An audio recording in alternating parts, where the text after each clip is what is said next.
Welcome to Feedback Not Received. I think the most Canadian thing about me is how much I love talking about the weather. Pretty much every time I record, I try to think of what am I gonna say for the short little intro before the intro clip, right? And 90% of the time, I end up thinking I should talk about the weather, how cold it's been, or it's been really warm. Oh, also, I am trying something new. Instead of shutting my cat out of the office while I record, I'm letting him sit with me. So he is here if you see him or see me petting him down there. He's down there. 90% of the time I'm trying to think of my little intro, I end up being like, I should talk about the weather.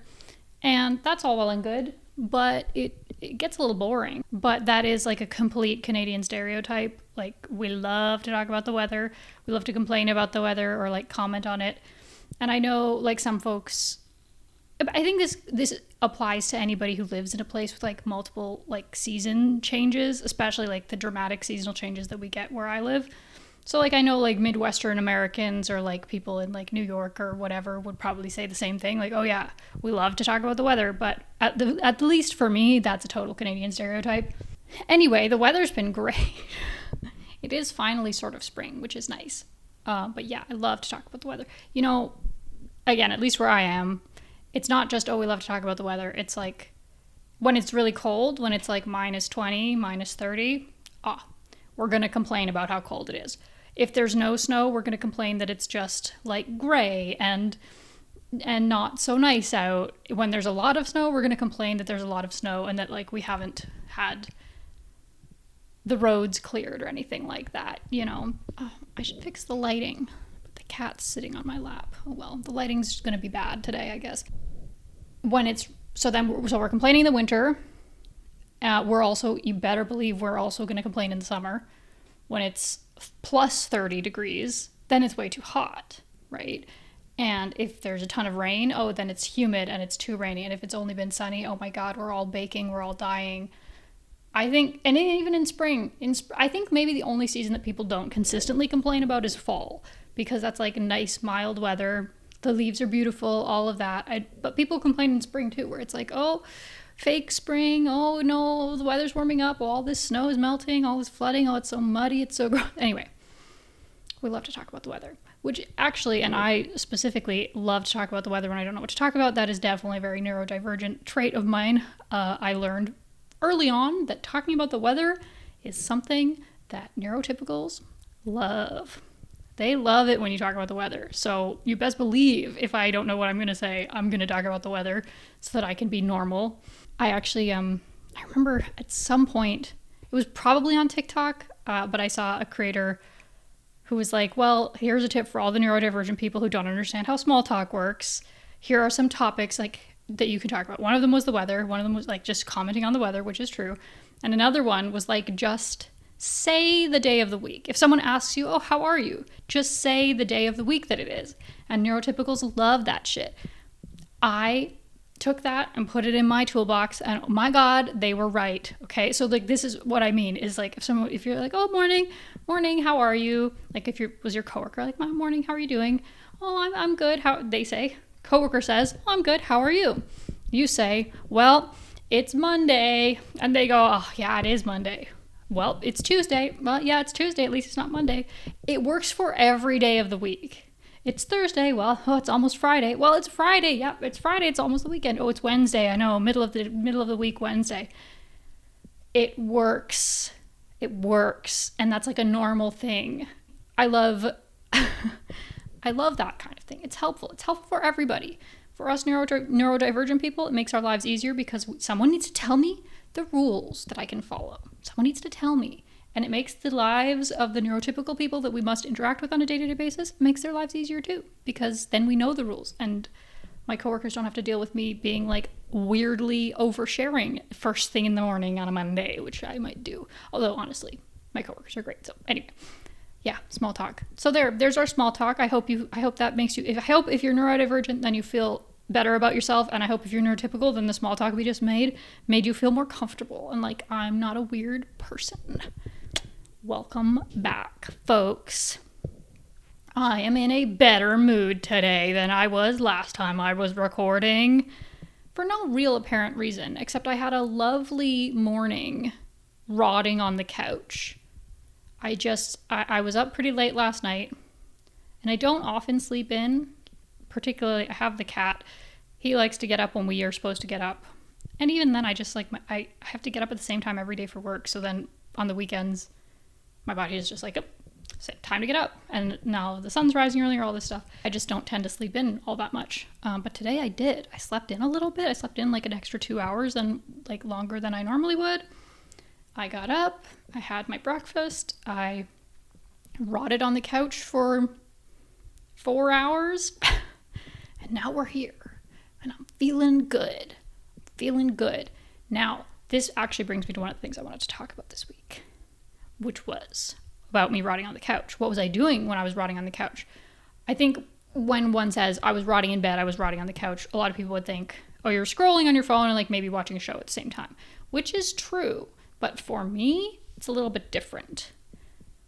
For me, there is nothing more relaxing.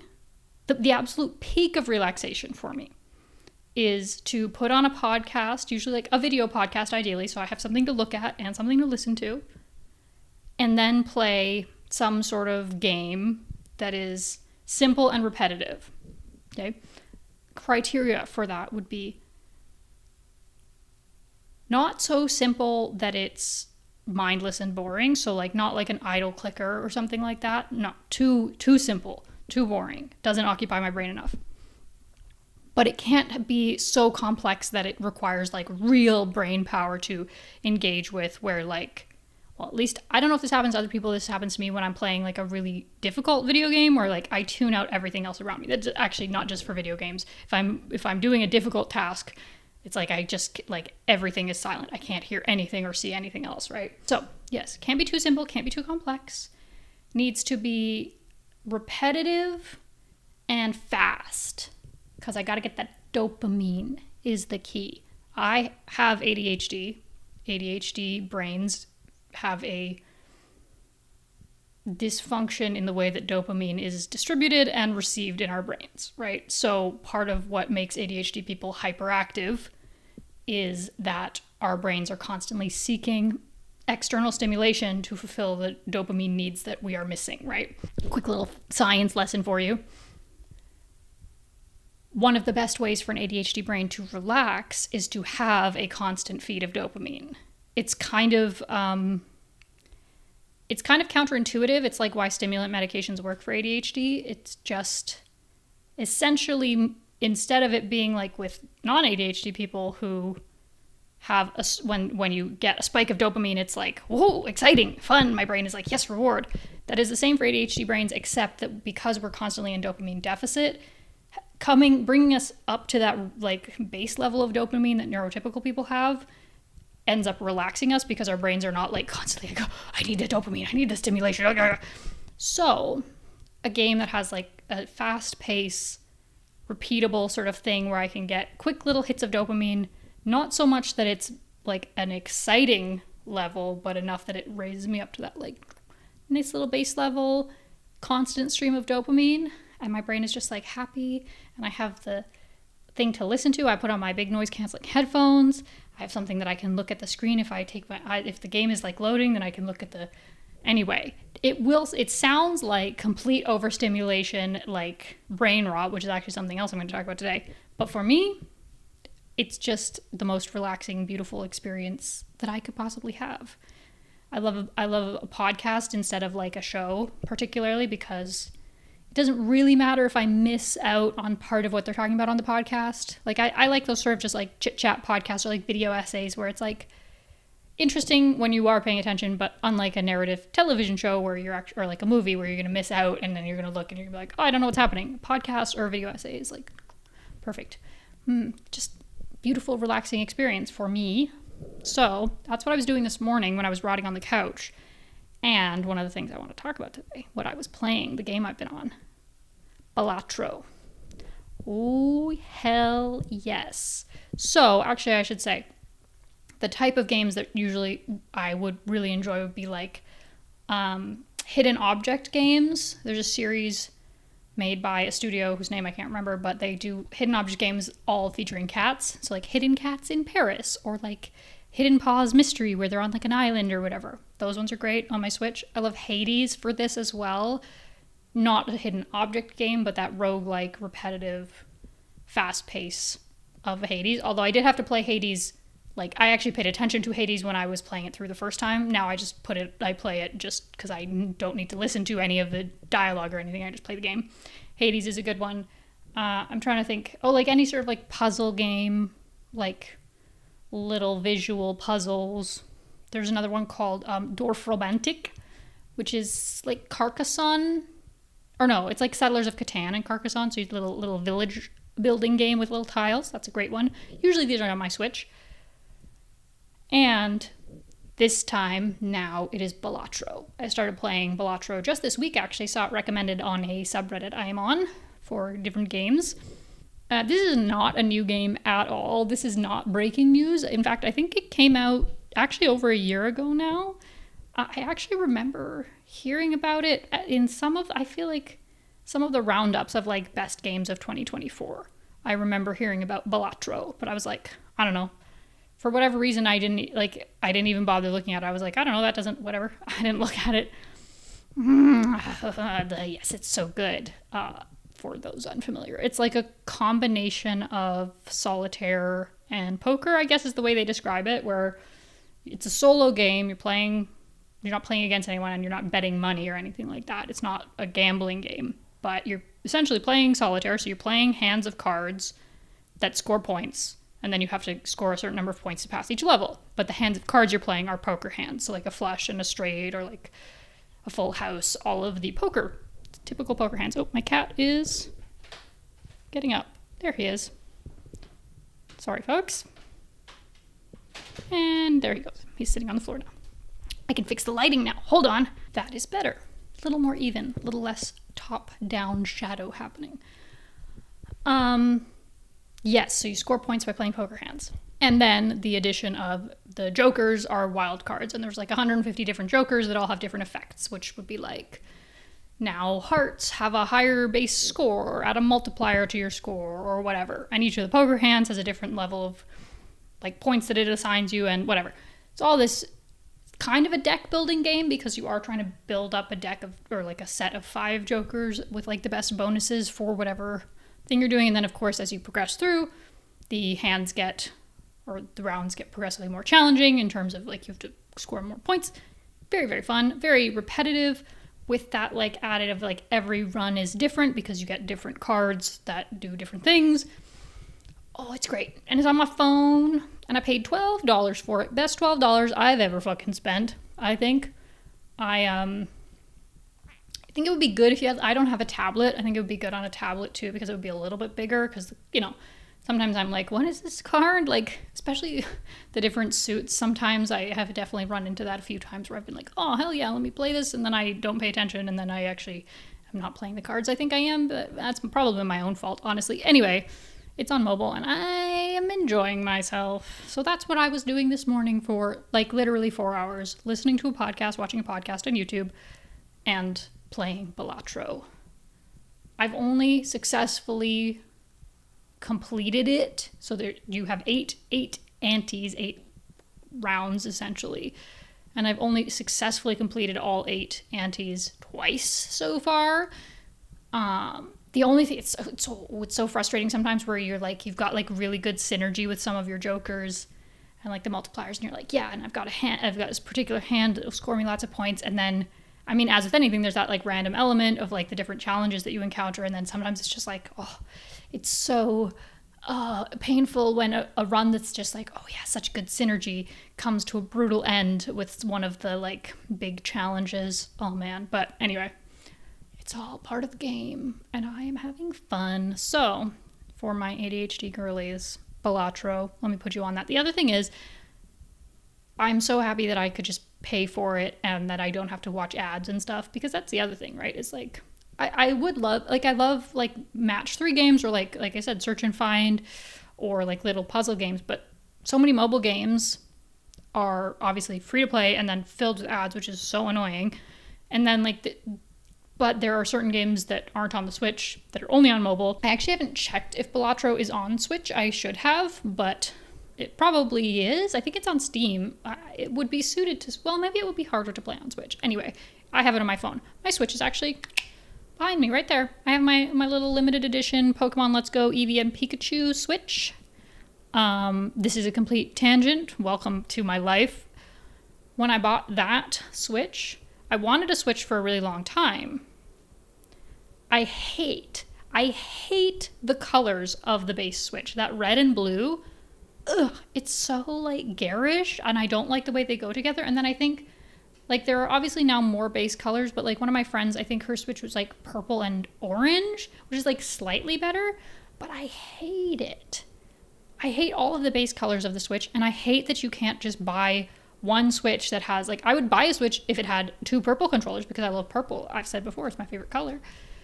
And I realized I could buy a second set of controllers, but I'm pretty sure with all the colors, like, I'm pretty sure, like, if the purple one is the left controller, then even if you buy another set of controllers, the purple one's always going to be the left Joy-Con. So, like, anyway, I actually held off on buying a Switch until that bad boy was released because I couldn't stand the colors of the base Switch. And then actually, shortly after I bought this, not like maybe a few months after I bought that one, they released the Animal Crossing limited edition Switch, which is also so cute. It's like that light blue and like seafoam green because it was for New Horizons. I can't remember. I get the Animal Crossing generations mixed up in my head, but I think it was the Animal Crossing New Horizons Switch.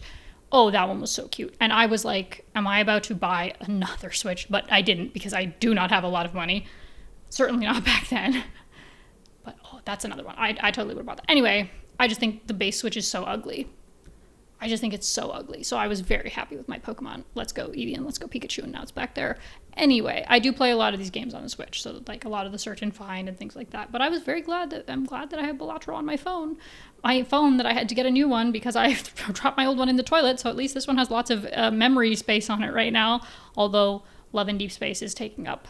I think Love and Deep Space is taking up like 30 gigabytes on my phone right now, but it's fine because it's a new phone. So like I don't have that much stuff taking up space, so it's fine. Anyhow, Balatro, if you have not heard of it, I'm putting you on Balatro. Oh, it's so good. It's so good. It's just perfect. It's perfect for me. It's perfect for me. And it's just like, yeah, you know, I say that like it's kind of a deck building game, and I've never really been into like trading card games, deck building games in that way, because I do think a lot of them, at least from an outsider perspective, the level of complexity is like too high for what I want to engage with. And so like Balatro isn't so complex at that level. Like if you have any basic understanding of how video games work, it's simple enough. Like I'm not trying to learn all the rules of a new genre, basically, is my point. But I know how to play video games. I know how multipliers work. I know how point scores work, so I could play Balatro, and I love it.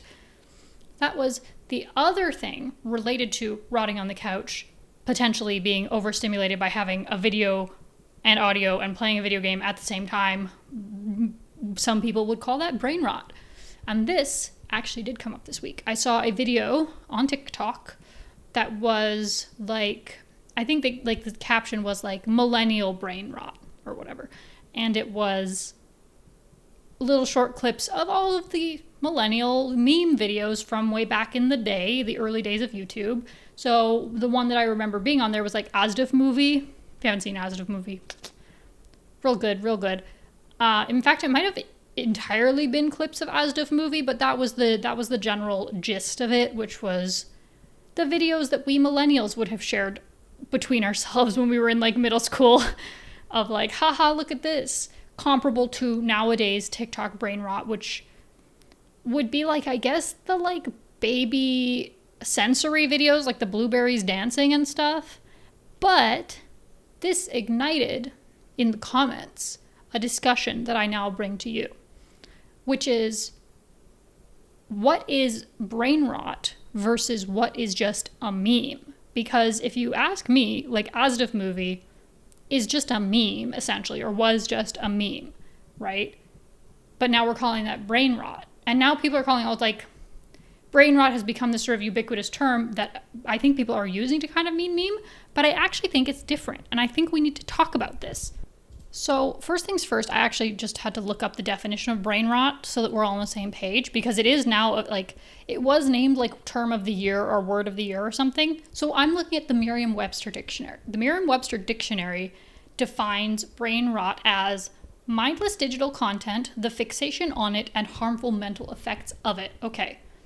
Brain rot refers to material of low or addictive quality, typically in online media, that preoccupies someone to the point it is said to affect mental functioning. Both the state of preoccupation and the resulting mental degradation are known as brain rot. Okay. So I think this is actually a great starting place, because based on what Miss Merriam-Webster is saying, there is a level of low quality to whatever the content is that is defining the brain rottingness of it. Okay. I would argue that something like Asdif Movie, you know what, if I'm going to talk about Asdif Movie, I should probably tell you what it is. Asdif Movie was animated, I think it was Tomska, series of videos that were just like memes, basically. So little short animated clips of like, if you've been on the internet, you've probably heard like, oh, I baked you a pie. Oh, what flavor? Pie flavor. Like just those little jokes that are like silly and stupid and like, anyway. I'm like, Dad, I'm hungry. Hi, hungry, I'm Dad. You know, anyway, with little animations. That's Asdif Movie. I would say something like Asdif Movie doesn't fit the threshold of brain rot because it's actually not low quality. Like, you may not like the jokes, you may think they're stupid, but like a real human wrote all those jokes and put time into animating them, and like the editing of them and any like of the, you know, the gags, the visual gags, the sound effect gags. To me, that doesn't count as brain rot because like it's actually incredibly high effort. And like the Asdif movies were like, I want to say like 5 to 10 minutes long each. Any of that like vein of like YouTube meme back in the day, like the weird YouTube animation like Charlie the Unicorn or like llamas with hats, right, were actually like by TikTok standards somewhat longer form content, right? They're not like a Vine of 6 seconds or like a short form TikTok where you actually do have to like watch and engage with it. Like we were sitting down and watching like 10 minutes of Charlie the Unicorn, right? Or Salad Fingers, that someone had actually animated and done all that stuff. I think with brain rot and the way that I see it versus just like a meme would be like incredibly low effort, maybe like AI generated, or like the like total sludge content where you'll see someone has like those TikTok pages where they have like a video that's actually like something valuable, like a clip from a podcast, for example, and then they've spliced beside it like one of those like satisfying like soap cutting or like making foam or whatever. And like the point of those is that like that to me is brain rot because it's like, wow, you can't even consume just the satisfying soap cutting video or just the clip of the funny podcast. It's like they're putting those things together because we need such that level of overstimulation where there's nothing of value happening by combining those two things, right? That to me is brain rot. And there's those pages don't do anything creative on their own. Like they are taking other people's content, probably even the satisfying clips that they're putting beside things are probably not content that they made, and they're just splicing them together. And that's that. Like there is no human effort involved, right? Whereas like even with still picture memes, right? Like the old classic like advice animals or whatever, where it's just like the picture and then text, top text, bottom text. Even those were humans making jokes and posting them to Reddit or like 9gag back in the day, or I Can Has Cheeseburger or whatever, right? All of that was human effort, and the sort of self-referential nature of the memes, where if you were on a specific site back in the day, you would start to like certain things became the meme, and then the memes would refer to the memes, which does still happen on TikTok. Like there are memes on the internet today, like things become a meme, right? But I don't think, sorry, I just hit you in the face, the microphone. I don't think any of that counts as brain rot. Even the short form content, I don't think counts as brain rot when there is that level of effort in it. Like I've seen, you know, the cat on TikTok that's like, yeah, whatever, that cat. Even that I wouldn't necessarily call brain rot content because as far as I can tell, most of those videos are humans making them, or like the like cupcake edits with like the, anyway, I'm not gonna say it because it's inappropriate. Most of those were human beings. Right now, all those weird AI generated like animations, those are brain rot content. The freaking, oh my god, I saw this week the terrifying videos of AI generated Jesus like hugging people, and it looks so terrifying and threatening. Like, that to me is brain rot, because it's not like, there is nothing you're actually engaging with there. You're just consuming something that no real human even put any effort into. It's all just slop designed to get your eyeballs on the screen so that they can make their AdSense or their TikTok creator fund or whatever, which, by the way, we don't have that in Canada. So just FYI, Canadian content creators do not get the TikTok creator fund. That's so fun for us, but whatever. That's a sidebar. Yeah, that to me is brain rot. Or like yeah, the baby sensory videos in some way where like theoretically they're not bad. Like, I understand the intention, but I would also say like, if you're constantly putting a baby in front of a screen with a bunch of dancing animated fruits instead of like giving them actual sensory activities to play with their hands in the real world, that I think would qualify as rotting the baby's brain. They're not a bad thing when used in combination with other forms of baby sensory stimulation, but yeah. And yeah, I think maybe that's where I land, is that like, in terms of content meant for adults,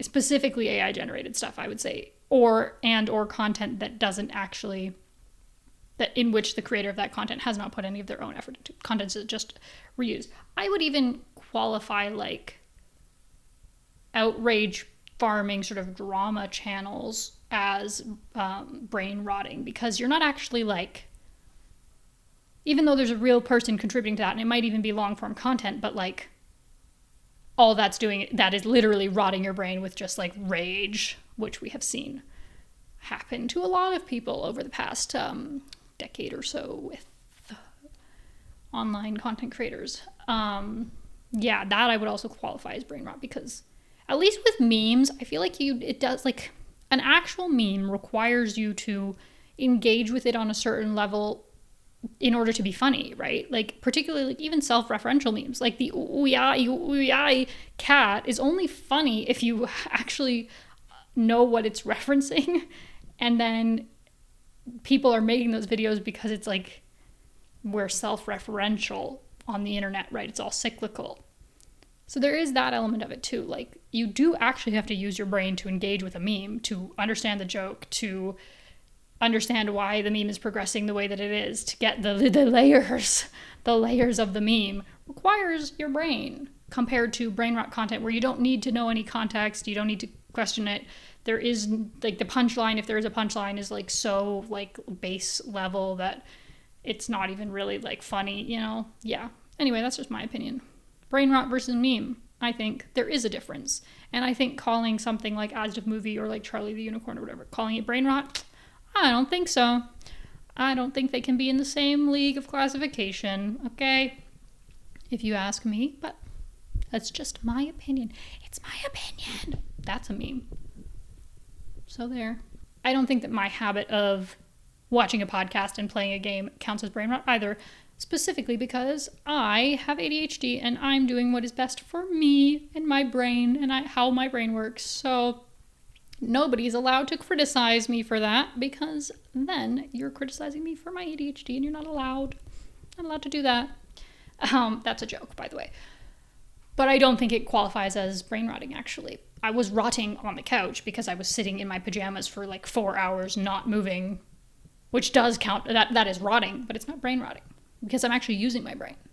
If I was watching a video podcast on my headphones and also watching TikTok videos on silent of AI generated Jesus hugging weird animals, then I would count it as brain rot. But playing Balatro does not count as brain rot, so don't come for me. And speaking of the old internet, or millennial core stuff, which seems to be where I tend to go these days, let's talk about the McElroy brothers. Oh, my cat is here again. Whoop, there he is. Hold on. The boy. The boy. Let's say hello. Hello, boy. Okay. Would you like to speak? No, he's here. So, what was I saying? The McElroy brothers. McElroy brothers are podcasters, in fact, and have been in the game for a long time. At least 10 years at this point, probably more. They were some of the, like, we saw that wave of podcasts becoming so successful, like, I would say between 5 to 10 years ago, when suddenly everybody had a podcast. Now I have a podcast, I'm doing the same thing. The McElroy brothers were on the forefront of that podcasting wave. Justin and Griffin McElroy founded Polygon.com, if you're familiar, which is like a very well-known games news website that now has a YouTube channel, very successful. Justin and Griffin founded Polygon.com way back in the day. So like they've been around. They've been on the internet. They've been doing this shit for a long time. My Brother and Me is their like flagship podcast. But they have many other podcast products, and one of which is the Adventure Zone, which is also was on the forefront of the tabletop role-playing podcast, like actual play podcasts. Again, the Adventure Zone was on the forefront of that. They've been on that cutting edge of a couple different things. However, not for a long time. I was a big McElroy fan. I would say 4 years ago at this point was when I sort of really started to fall off. Maybe 3 years ago was when I really started to fall off. But I was a big McElroy fan for a long time. And they make funny content. They're funny people. But I felt for a long time that they are checked out. That their podcasts they've been disengaged. They're kind of coasting. Like they were on the cutting edge of a couple different waves of, popularity. And then now I'm sure they make enough money that they don't really have to try anymore. But that I sort of fell off as a fan. This isn't like a personal attack. I still think very fondly back to McElroy golden days the golden days in my opinion, I loved. But I have fell off, right? Even Monster Factory, which is one of their most popular YouTube products, where you've probably seen, even if you don't know who the McElroys are, you've probably seen clips of Monster Factory or heard like the audio clips of Monster Factory where they make monstrosities in different games with character creators. I even watched Monster Factory for a bit longer after I fell off their podcast, but even still, even that, I've just not really been engaged with them for a long time. However, this week, they posted a video on their McElroy family YouTube channel called The McElroy Brothers Go on a Hike, where they went on a hike. It was like a 15-minute long video of them, the three of them, Justin, Travis, and Griffin, going on a hike I think they said it was in Arizona, in the desert, hike in the desert. And, oh my God, it was so funny. Like, to me, oh, hold on, the cat is moving. We have to give him a moment. Hi, Bubba. And what? There he is. He's a boy. Okay, you gonna sit down? Huh? Can you lie down? Hey? Thank you. Give him a second, folks. Oh, there he is. He's a bit scrungly. He's old. He's a good boy. Okay, I apologize if you can hear him purring. I'm gonna try to hold the mic away from him. Yes. The McElroy brothers go on a hike was so fucking funny. Like, to me, it just immediately harkened back to the era of McElroy content that I have such fond memories of, where, I don't know, it just, like, they felt like they were all, like, their humor was working for them, the dynamic was there that I just feel like has been missing, at least for me. And this is, again, no shade to them, no shade to people who still watch their podcast or listen to their podcasts. No shade at all. We fall off of being fans of things. It happens, right? But goddamn, that McElroy hike was good. God damn it. I was like, this is healing to my soul. This is what I needed. In this moment in time, I needed some classic McElroy Brothers content. The McElroy Brothers actually had a brief television series called My Brother, and Me, named after their podcast, produced via, what was it? Was one of those failed streaming services. Oh, what was it called? Hold on. It was CISO. Yeah. Their the Mabim Bam TV show was on CISO. So that was unfortunate for them. However, when the Mabim Bam TV show came out, that was, again, to me, that was like perfect. I think maybe having the addition of it not just being an audio podcast, but when they get the brothers all in the same room together, which they don't live in the same place, it's understandable. That's when I feel like the dynamic for me really hits, or that has in the past been true. And it felt like the Mabim Bam TV show, kind of, where the concept wasn't entirely the same. But man, when they get those three together, it's just funny. They are funny people when they actually try to be, when it doesn't feel like they're checked out or like actively hostile to one another. It's weird. I'm not speculating on their family dynamics, by the way. It's just sometimes the vibes in the past couple of years, part of the reason I fell off was like the vibes were weird, okay? The vibes have been weird a little bit. The vibes in this hike, the vibes were good. Vibes were peak. Aura was high. I don't actually know if I'm using that right. I'm old. Anyway, they went on this hike. It was incredibly funny because they are three very different. The three of them look incredibly similar, sound incredibly similar, particularly Justin and Travis. They're three people who are so similar and yet so different at the same time. I'll paint you a word picture. Come along with me on this journey as I paint you a word picture of what this hike looked like. Justin, with his like aviator sunglasses, black, like, it wasn't like a denim jacket, but like black, like woven cotton jacket, some sort of graphic t-shirt, band t-shirt maybe, and jeans. And I don't even think he had a backpack. Oh no, he did have a backpack, but it was like not like a sport backpack. It was like just like a backpack. I think Justin looked like he was going to some sort of outdoor daytime music festival in a park, you know? Like he was going to get like an overly expensive lemonade and like walk around and sort of pretend to listen to the music, but like shop at the vendors and then get some overpriced food truck food and then go home. That was the vibe, like not a hike, it was a music festival vibe. Griffin looked like one of the teenagers from Gravity Falls if they came to life and then aged by like 30 years. He was wearing not even just skinny jeans. The man, I'm pretty sure, like I would qualify what he was wearing as jeggings. Like they were stretch skinny jeans and so tight. Like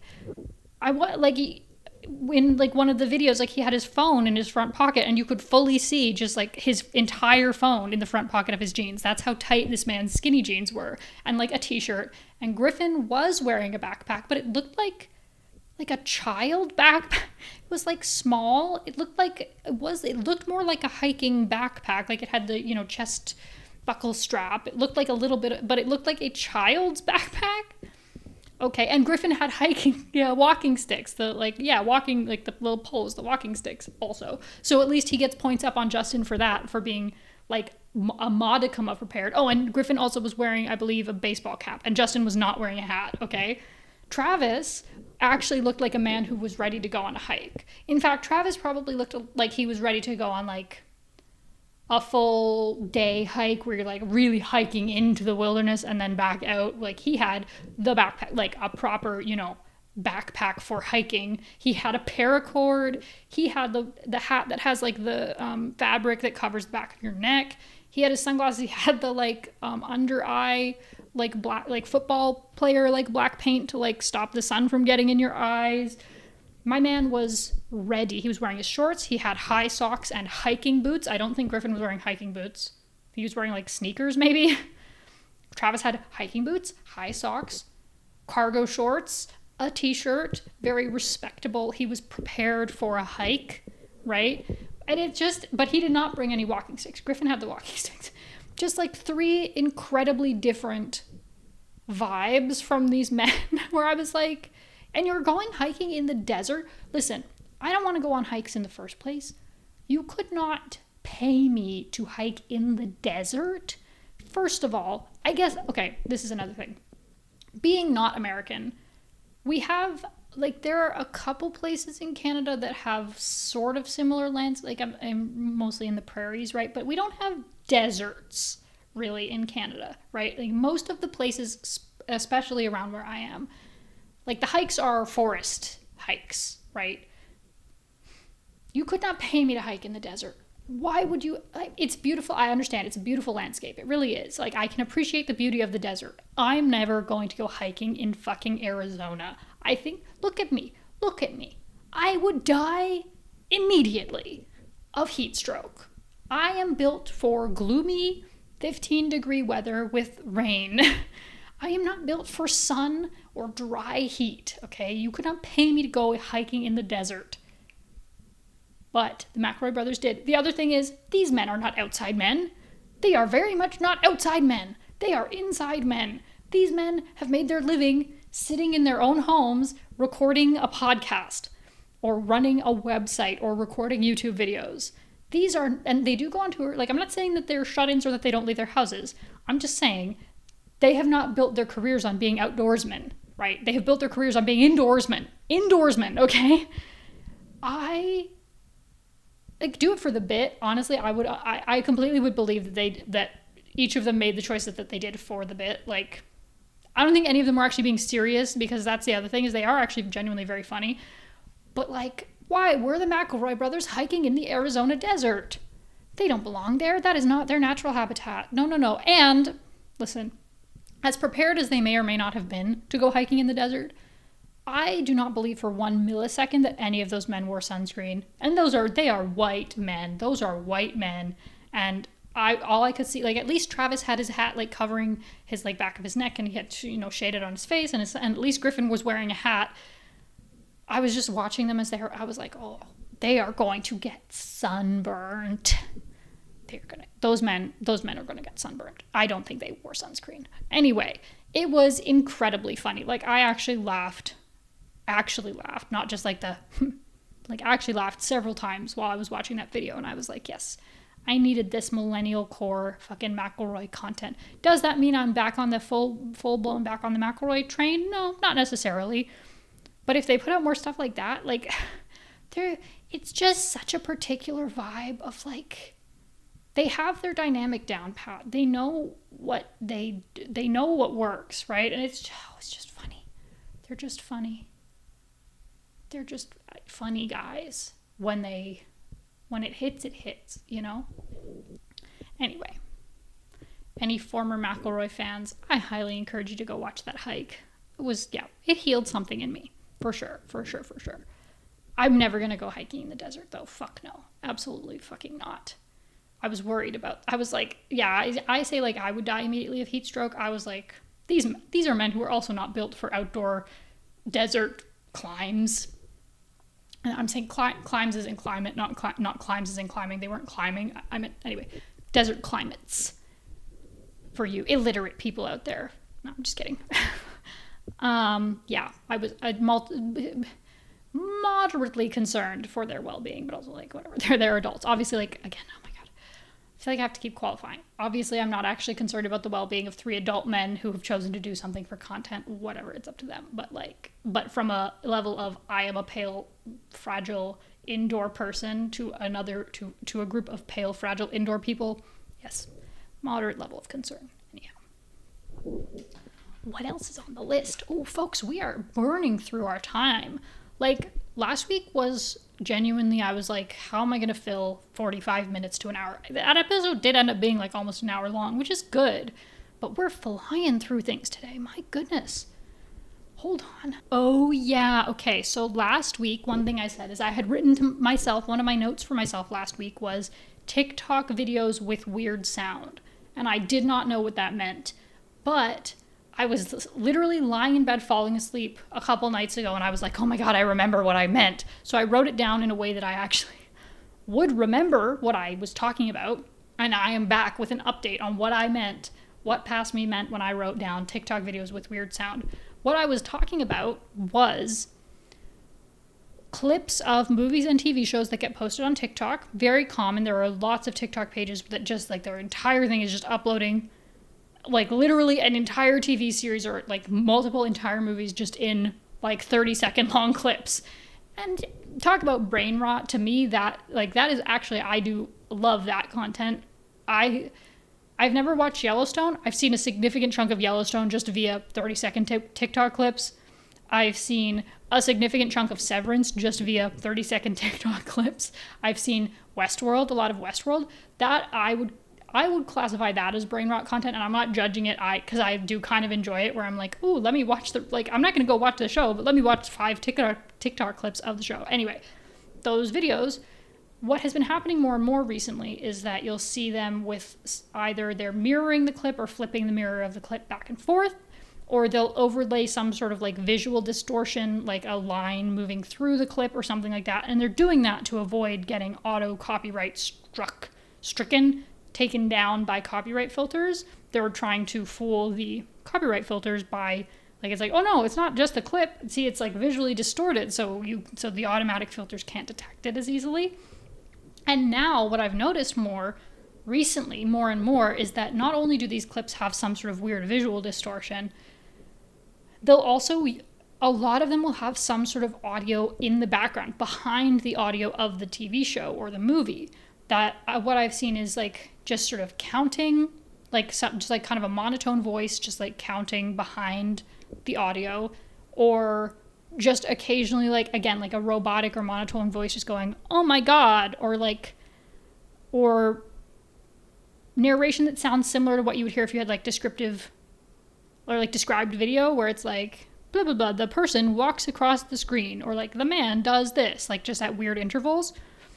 And that is also definitely to fool or avoid the automatic copyright filters, which tells me that, unsurprisingly, the automatic filters are getting smarter, because the more content that is uploaded with specific measures in place to avoid the filters, that's just more training data for the filters themselves, right? So clearly there is the clip uploaders on TikTok are at war with the automatic copyright filters at TikTok, which is very funny. And so this is a measure that I've started seeing happen. Now, personally, I'm a little upset about this because it ruins my enjoyment. Like, I can watch a little clip with a bit of visual distortion, but as soon as you get that weird audio in the background, it's like I can't focus on the speaking that's happening in the clip if I'm hearing like a random like man's voice behind the clip talking. Like, to me, that's like ruins it.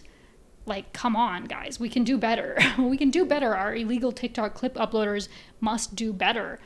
But I honestly, there will come a time in which the copyright filters are so well trained that it will be impossible to avoid. But that is, in fact, what I meant. It's disruptive. It's disturbing my ability to achieve brain rot by watching 30-second clips of various movies and TV shows on TikTok. How dare they? But it also is related. I have personally a conspiracy theory related to clip uploaders on TikTok. And that conspiracy theory is that maybe not all, but certainly some of the clip uploaders on TikTok, I am certain in my conspiracy theory brain, I am sure that those are guerrilla advertising, astroturfing by the production companies, the corporations that own those shows, right? Or by the streaming services that are running those shows and movies. Okay? Stay with me. Stay with me. Like I said, some of them probably aren't. Like, there are certainly, like, in a place where you can get the creator fund on TikTok, that would be an incredibly lucrative way to earn some money if you can avoid getting copyright stricken and taken down, right? Because you don't have to do anything. All you have to do is clip down the show, and then you get the eyeballs on it. You rack up the views, you rack up the likes, and then you get the cash in, right? Sure. But some of them, I don't think that's the case. I really do think some of them, or maybe when it started, maybe when it started, maybe less so now, I feel it just has to be advertising. What you'll often see is in the comments of these clips, people asking, what's the name of the show? Where can I watch it? Now, of course, there is an ever-present phenomenon of people becoming dumber, which again, brain rot, right? Where like most of the time it literally says in the description of the clip or in the hashtags what the show is, or it would be very easy to find out what the show is if you just like Googled it. And where can I watch this? Even worse, like nobody on TikTok can tell you where to watch it because that's going to change depending on where you live, right? But imagine, if you will, that you were a streaming service that had purchased the rights to a particular show and you wanted to get people to sign up on your platform if your TikTok comments, if the TikTok comments of a random clip uploader are full of where do I watch this, and you get to say, people can go in the comments and say, oh, it's on X streaming service, not X as in Twitter. I mean, like, it's on like blank streaming service, it's on this streaming service. And suddenly, and you're posting all these clips, and some of them definitely go viral. Like, some of those clips get like millions of likes and views and stuff, right? Because they're perfect for that type of content. You go viral with 1 or 2 clips from a TV show that's on your streaming service. Hey, how many subscribers, how many new subscribers, or how many reactivations, or how many people who return to accounts that they'd forgotten about? I'm just saying, it seems like a pretty strong marketing tactic, if you ask me, to get more people to migrate off of TikTok to go watch whatever the show is elsewhere. And yeah, and I'm not saying that this is like the streamers actually doing this themselves, but it would be very easy to pay people. And like, I realize some people are gonna be like, oh, but advertising laws and whatever. Like, yeah, okay, but like, companies break the law literally all the time. So far be it from me to say that no, you would definitely never see someone doing that just because it's illegal. Oh my God. Companies do illegal shit all the time, and this would be one of the least harmful things. Anyway, that's my conspiracy theory around TikTok clip uploaders, at least some subset of them. And for the ones who are actually the legitimate clip uploaders who are ripping things and uploading them without the copyright and are now doing all the weird stuff to avoid the copyright filters, please do a better job. I would like to watch the clips without any weird audio in the background. Surely you can find a better way. Surely, right? Please? Please? I want to watch the clips. Do better, TikTok clip uploaders. Do better. And also thank you for your service. And also fuck corporations and fuck streaming services. So yes.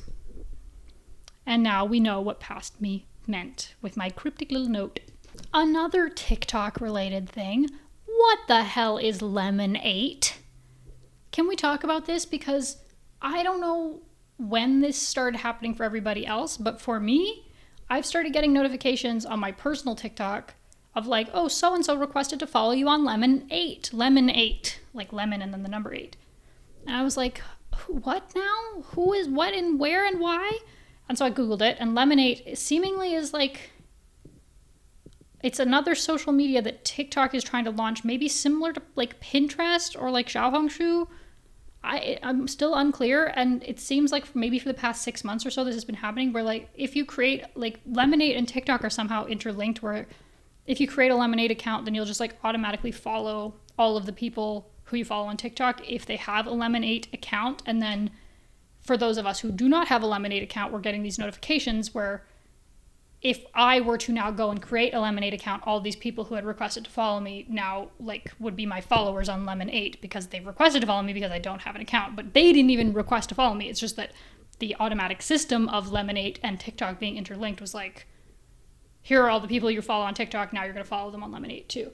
Personally, I think it's annoying because like, why are you flooding my notifications with this TikTok? I mean, I know why, because they want me to sign up for their other social media, and maybe I will at some point. But also, it makes me not want to because it's annoying me. Like, generally speaking, consumers don't want to do things just because they're annoyed. But maybe if you annoy me enough, then I will. So I guess that's the gamble they're taking. But ultimately, that was a couple of weeks ago that I started getting those notifications. And I was like, oh, whatever. Like, I guess that's weird. Okay.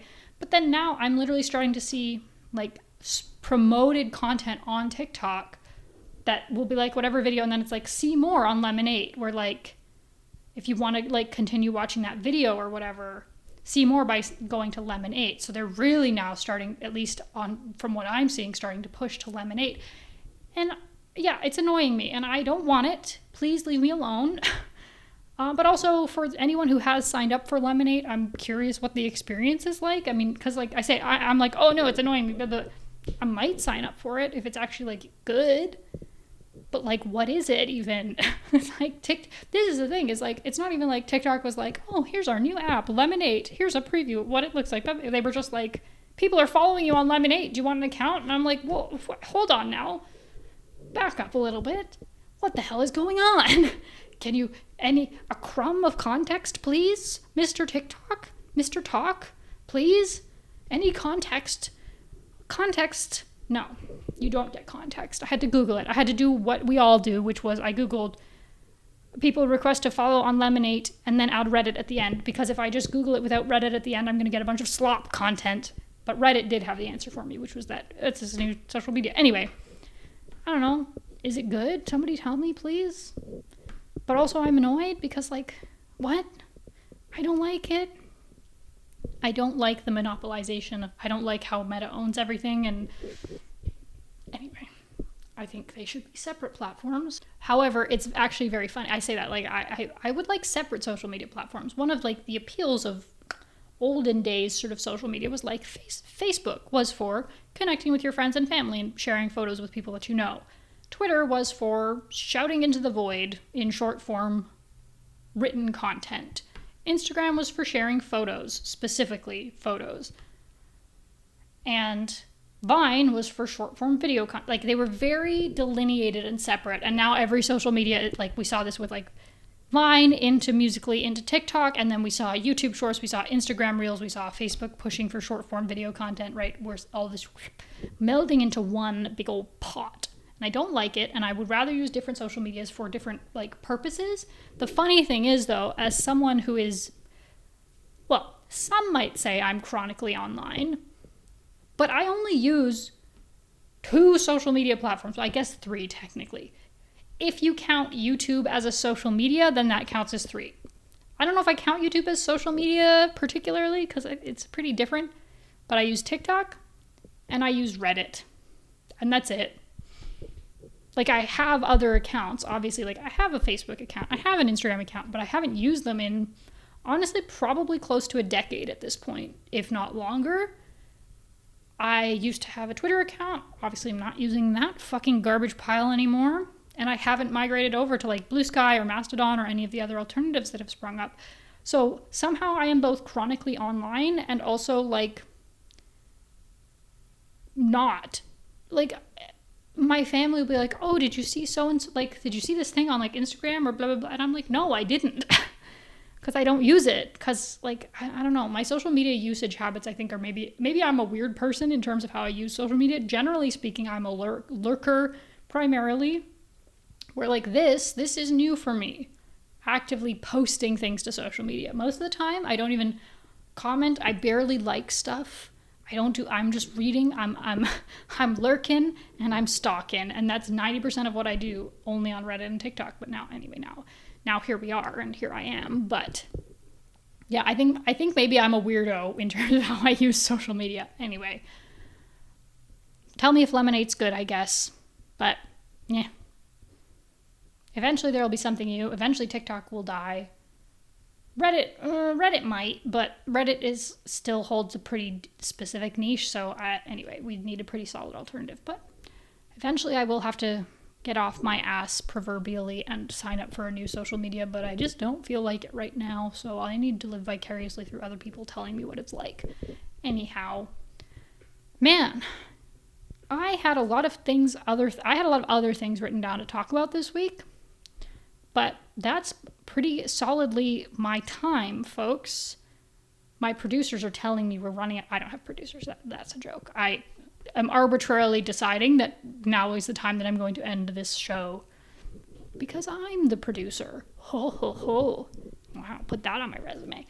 Yeah, I ended up, this is what the energy was better this week. The energy was better this week. The energy last week was garbage. The vibes were bad. Aura was bad. This week the vibes were good, and I was talking about stuff that I was actually interested in. I mean, this is the thing, folks. I thought I could force myself to talk about stuff that I don't actually care about, just be like, oh, this internet. No, it has to be stuff that I actually have some level of investment in, and so that's what we had this week. And so, as always, there's definitely stuff that I missed. There's definitely stuff that I didn't talk about that might have been worth talking about. But I'm the one with the microphone, and it's my show, so it's my choice what I talk about. You can go buy your own microphone if you want to talk about it, if you want to talk about something else, okay? Anyway, thanks for listening. Bye!